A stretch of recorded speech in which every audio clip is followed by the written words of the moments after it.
Harrison Graham and Chase Sr. with you. Boston Celtics news and rumors coming at you at NBA Now by Chat Sports. And, man, this team continues to stay on a heater, Chase. They're playing really well. But let's not talk about how this team sits currently. Let's look ahead to the offseason. A report coming out that Brad Stevens really likes Damian Lillard and that a trade could be on the table this offseason. I know a lot of people get frustrated with looking ahead like this, but you know what good businesses do? They always plan ahead because they're always a couple steps ahead of the competition, and sports organizations, they're businesses as well. So we're looking ahead at the potential of Damian Lillard being traded to the Boston Celtics, which I would like it for Boston. You somehow team up Jayson Tatum with Damian Lillard. I don't think you can hold on to Jaylen Brown, but Dame walking bucket as soon as he crosses half court. According to reports, this is where this stems from. Brad Stevens really likes Damian Lillard, and trade buzz could resume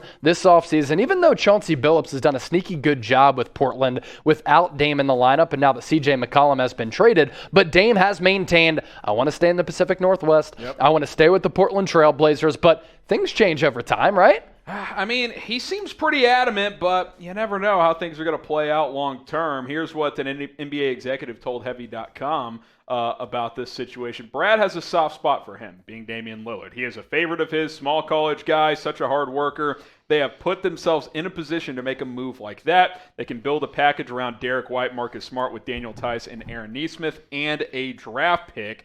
You might need to throw another draft pick in there if you're not including Tatum or Brown, which I don't think the Celtics would do. And I think that's the key, Chase.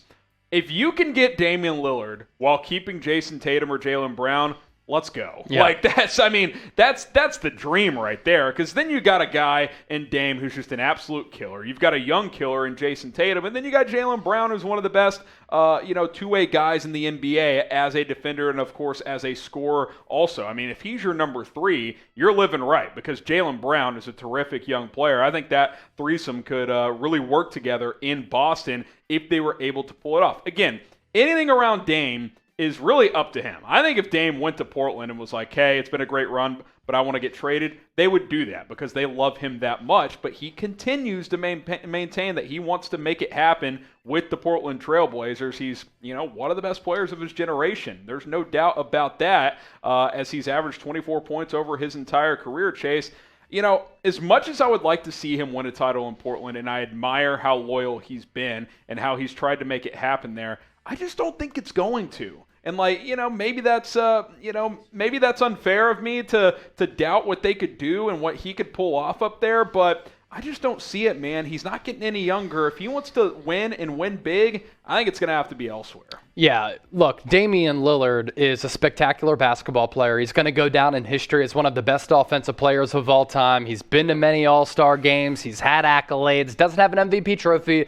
Doesn't have an NBA championship. And he's made one deep run in the playoffs throughout his NBA career. Yep. 2019 Western Conference Finals, when they just got the floor mopped by the Golden State Warriors. For Dame, I want to see great players be in an environment where they can have success, where their image is able to get maximized with their marketability. I want to see Damian Lillard go to a winner, Harrison. And I know the Trailblazers have made it to the playoffs a lot, and they have that lone deep run in the West. But other than that, I mean, Dame just hasn't really been there from a marketability standpoint. And I feel like for that reason, a lot of people don't realize his greatness. Dame is a great player. You go to a market like Boston, my goodness, I think it would be magical. Yeah, and like I said, I mean, you team him up with this young duo, if you could pull that off, in Tatum and Brown. I mean, we know what these guys are about. They are winning culture type of players. They're really talented young players as well. And I do want to add this as well, because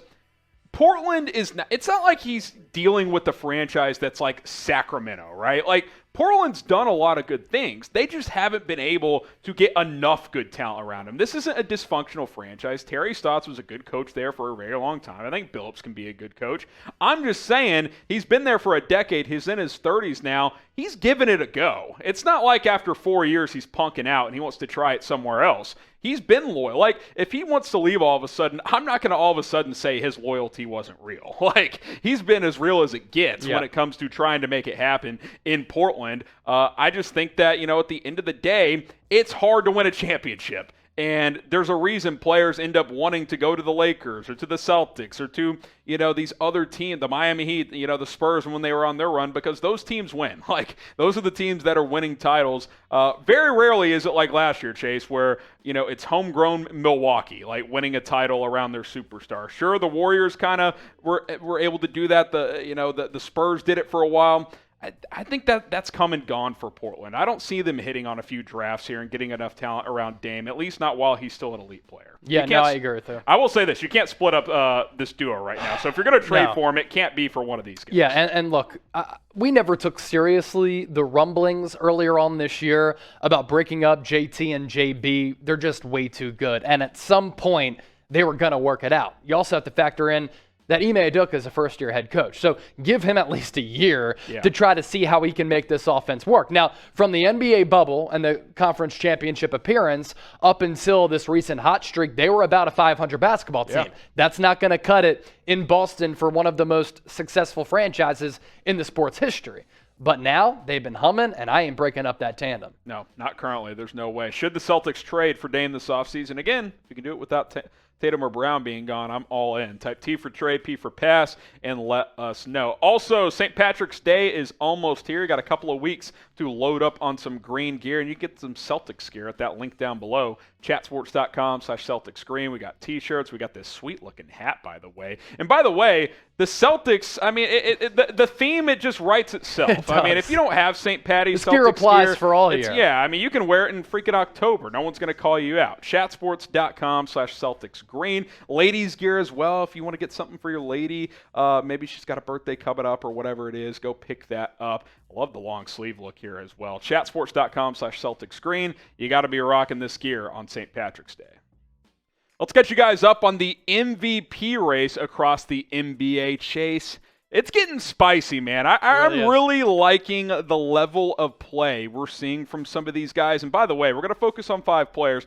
There's a few others like the Luka Doncic's of the world who just won Western Conference Player of the Month that could make a push as well. But what do you think about this race? And let's break down some of these guys. I'm not factoring in recency bias here. I just think this is one of the best and closest NBA MVP races that we've seen in a little while. By the way, Luka Doncic, month of February, 35 points per game, 41% from 3, and about 45% from the field. 10 rebounds, 8 assists. So he deserves to be in this conversation as well. And Jason Kidd deserves to be getting some NBA head coach of the year buzz. And if he continues to play like that, Mavs continue to win games, Luka can be among these 5 players. But right now, Joel Embiid is the leader.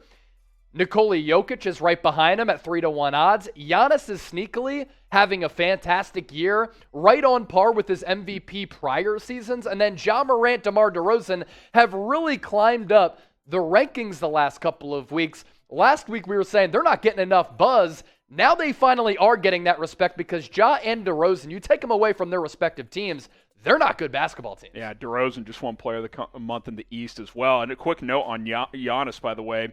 He currently is on pace to have the highest player efficiency rating in NBA history. It's crazy. So, and he's not even the favorite right now. That's how good these guys are playing. We'll start with Embiid, the favorite right now. Just keeping this team afloat. And what did we say all years? Stay 500 until the All-Star break? Well, they were like 10, 11 games above. That's how good he was playing. Now you factor in Harden, what he's been able to do in that 2-man game. If Embiid stays healthy, going to be tough for him not to win it. Yeah, and he's been actually better with James Harden, which can come as a surprise to some people because you're expecting Joel Embiid to maybe get less shot opportunities. He's actually gone to the free throw line more with James Harden, and his points per game is more as well.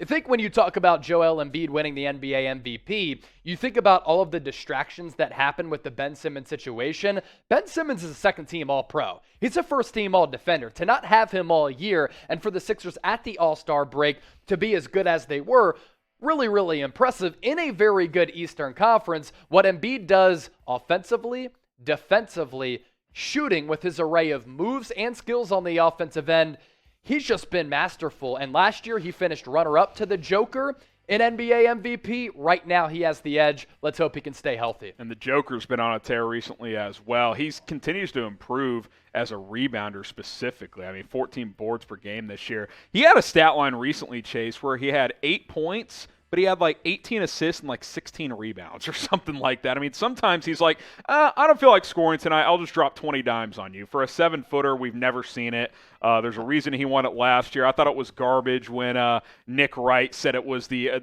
worst MVP in the last 35 Historical years. Season. He does things for his size we've literally never seen. Yeah. So that pass the other night, dude.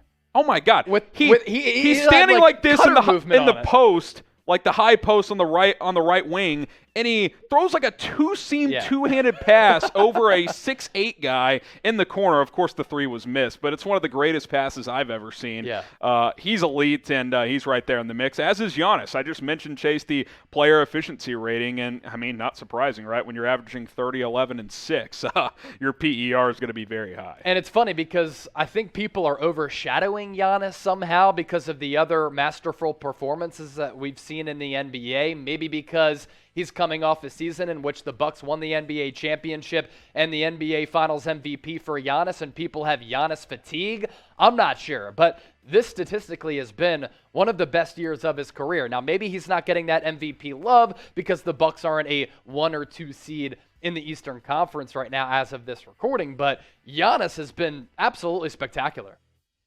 Yeah, there's no doubt about that. And look, I think the people are sleeping on the Bucks in general. I mean, they won the freaking title last year, and people aren't even considering them as a potential favorite. Ja Morant, he's kind of NBA Twitter these days, Chase, Instagram, because of the highlight reels. And, you know, I've seen a lot of takes, some saying, you know, we've seen this before. I think Colin Cowherd said, this is Russell Westbrook. Like 5 years from now, we'll just be talking about, D-Rose. you know, is he the same guy? I don't view it that way, man. I think Ja Morant, sure, he's got that explosiveness to his game, but I don't see why there's any reason why this guy can't be a MVP type of player and a winning player for a very, very long time. The shot needs to continue to improve, but something he has that a guy like Russ doesn't have is I think his leadership and intangibles are off the charts. I think guys gravitate toward him. You saw the other night when he dropped 52, all his teammates are running and jumping to him at the end of that game, like, yo, that was badass, that type of thing. Like, Ja Morant is a leader, Chase. He's a great player. He's also only in year 3. He is a very young player still. Grind City's been turning up at FedEx Forum. It's going to be lit in the playoffs. We've talked about this before, but like Ja for me is really one of one. He's a combination of 3 players. Kyrie Irving and his finishing ability around the rim. He has a little bit of Derrick Rose in him from an athletic standpoint, and then the same can be said for Russell Westbrook, but I think he's a better shooter than the latter two. Such a bright potential. Does he play with reckless abandon to a certain degree? Yes. Do you worry about him being as springy later on in his career, and can he be as effective? We'll see, but right now, in my opinion, my eyes, he's the most exciting player in the NBA. Better decision maker than Russell Westbrook. Yes, no question. Doesn't play that maddening style of basketball. DeMar DeRozan, I mean, look, if you want to call it boring, if 28 points, 5 rebounds, 5 assists on 52%, mostly in the mid-range is boring, and give me boring, because what this guy has done for Chicago this year, Chase, this team wasn't a playoff team a year ago. And they might win the East in the regular season. And by the way, that's with Alex Caruso, Lonzo Ball missing significant time, Patrick Williams being out all year, and Zach LaVine's not 100%. And the Bulls have come out and said he's not going to be 100%. Like, he probably needs a procedure after the season. So DeMar DeRozan is carrying the load in Chicago, and they're probably going to win 55 games out of an 82-game season, and they're going to have a chance in the playoffs. So what he's done for that team, by the way, in his early 30s, I mean, many people thought his best seasons were behind him. I mean, how many articles, Bleacher Report, all these places, worst contract of the offseason? Well, yeah, $84 million, I think it was, during NBA free agency. That's a lot, but like, he has literally defied the odds. Nobody has had a career season this late in their career than DeMar DeRozan. Not only was it a good contract, he's outperformed it. Yeah, That's how good he's been. So it's a fun race. It's exciting. I'm fascinated to see how it all plays out, as I'm sure all of you are as well. Who is the MVP this year? At least right now. This can certainly change as it's that close. Let us know. Chase and I will be reading your comments on this video.